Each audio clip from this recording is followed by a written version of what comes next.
Alright guys, what is going on? Welcome back. First video of the year. We're down here at Rapid Tune, Lilydale, with our boy Heath. Luckily, he's helping us out, letting us use his hoist.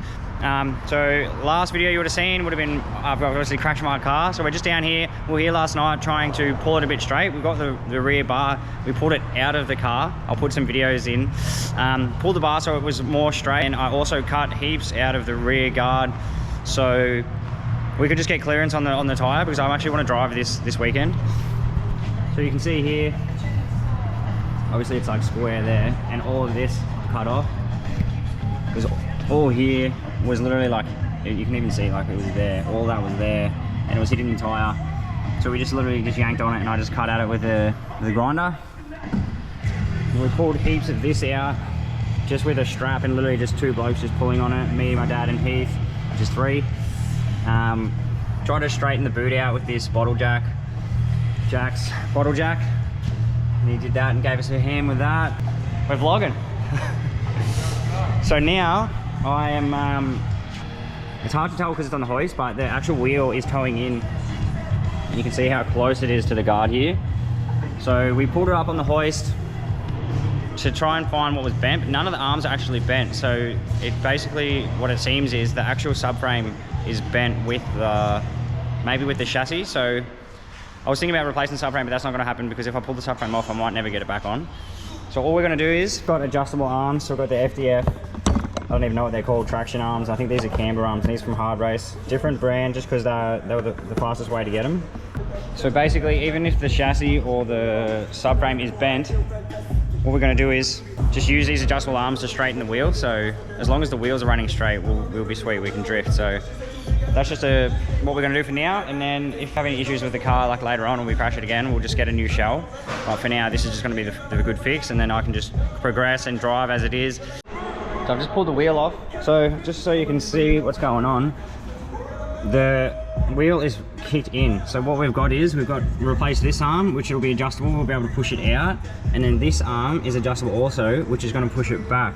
So that's going to get us back straight to where we want to be.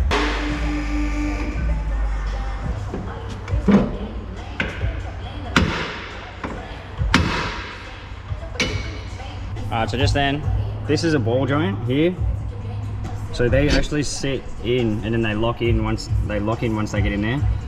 So you can get like a proper ball joint key. It slips in here and then it like separates it. But if you just hit it really hard, the shock makes it separate from itself and it comes out. So that's all I did just then. Alright, so now that I've got the arms off, you can see that there's a lot of like movement in the wheel. So if we can get that arm adjustable and this one adjustable, we should be able to get it straight. The only thing I'm worried about is the top. It might be cambering in a lot. So I think, see what happens with the wheel alignment, but I reckon I'll end up needing to get like an adjustable upper control arm. I checked, they were like 750 bucks. So it's definitely an option. But we'll just see how this goes first, because I'll leave this car here once this is done, and then Heath and the boys will do the wheel alignment, and we'll just see where we can get at it, and then we'll go from there. Alright, so I'm just about to throw these new arms in. All I'm doing for now, because I don't know what I'm doing obviously, is making them the same length as the stock ones. And then that way when the boys want to adjust them, they can just unbolt it here and then pull it out. So, but for now it'll just be all normal. I'm not going to bother trying to adjust it. And I'll put this through here so that I know that it's going to be equal. Yeah. Wait till I hit it with this hammer though. Hard Race, adjustable, whatever this is. I think it's a camber arm.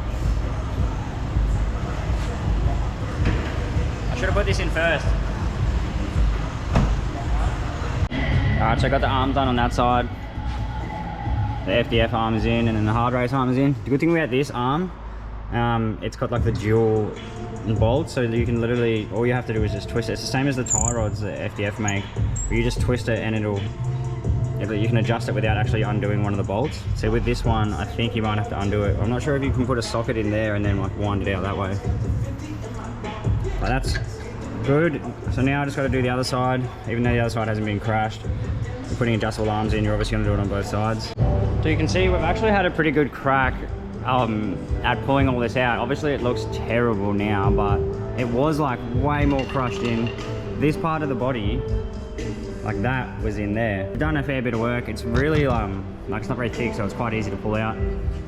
Just want to get the boot straight so I can close, and then I'll be happy with the boot plug and close. Basically, like, just want to get it waterproof as well, so I might cut up some aluminium to slide on the inside, rivet it down, and then silicone it up, but we'll work on that later.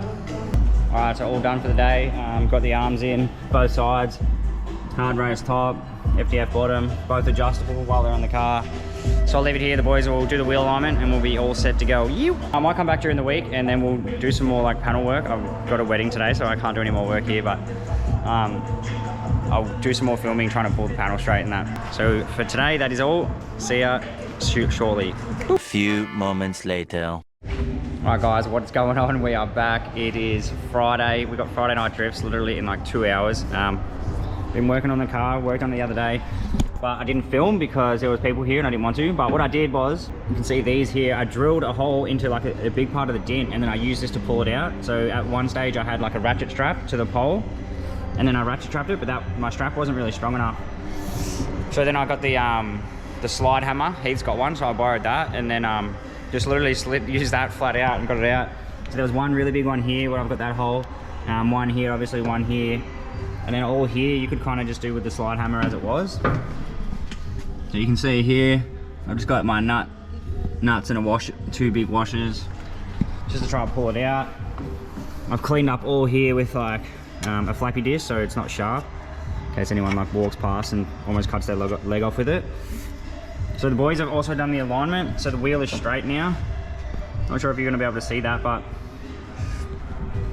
so it's pretty. Jack's aligned it so that the wheels are just like dead straight. He's done what he can with what he's got, so it'll be interesting to see how it goes tonight. Make sure you subscribe, because there's another video going to be coming out from tonight from the Friday night drifts, and we'll do like a big rundown on it.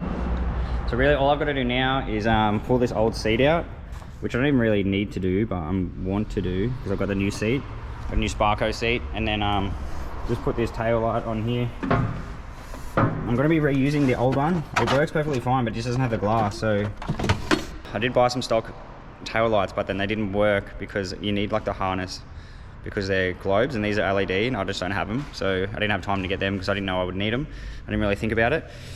So these are gonna have to do for now. Hopefully I'll pass scrutineering with that. All right, so this is a new seat. Naughty Sparco Rev. Sweet, genuine quality seat. I've actually canned putting in the new seat for today. It's this is the old seat, Bride fake low max. I don't know if you can see it, but the rail is actually bent here, the mount, and I'm not going to be able to get that off. So like, you got to undo these bolts, and you got to undo this bolt here, but that's not going to be able to get past that. And I can't get the slider to go back because the rail's bent, so the slider's not going straight. Obviously, I'm just going to have to probably just maybe take the seat out and then just get in there with a grinder and just cut the whole thing off. But for now, like, I don't have the time to do that now. So I'm just going to run the old seat. It can't move, but that's a good thing because it's actually in a perfect spot. It's like right where I like to sit. So for now, it's just going to have to put the harness back through and stuff, and then we'll just run that for this event. And then when I get back, I'll start cutting it up and just getting it out and get rid of it. So unfortunately, that is the go. So the only thing I'm going to do now, I've got this We Are Likewise shifter. I absolutely hate it. It's way too thin. I don't like the way it feels in my hand. So I've got the old one. I'm just going to bang that back on, and then we'll be all ready to go pretty much. We're just going to try to fix this handbrake, so that's the only thing. Well, I mean, I can't really drive this layout without a handbrake, so hopefully we can fix it. All right, we're going to try and attempt to put this, there it is, this back on just for a bit of protection. Hopefully the bolt holes and stuff line back up, but we'll give it a crack and see what happens.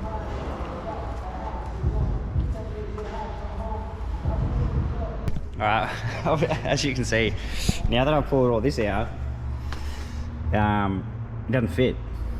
The corner part is hitting here. So I think I'm just going to take a grinder to that, cut it off, stuff a rag in it, because I know the scrutineering don't like it when you've got like open ends. We'll run that, and then if they don't like it, I'll just pull the whole bar off and then just won't run one. If you're doing grinding at home, definitely wear safety glasses and make sure you've got a guard on your grinder. I don't have my tools here, and so I'm just going to use this for now.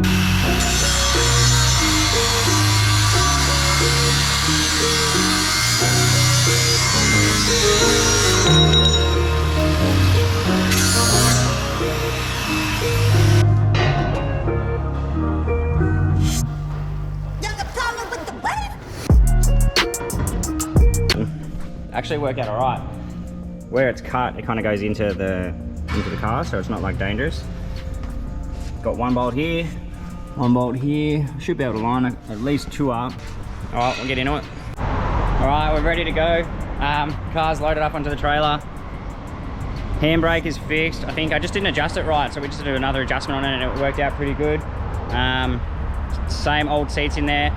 Again, I'm gonna drive straight from here to Calder Park, so this is gonna be the end of this video. Like, subscribe, make sure you subscribe because I'll be dropping another video from tonight from the Friday night drift to see how the car went while it's all bent. So make sure you keep an eye for that one. Let's go, you!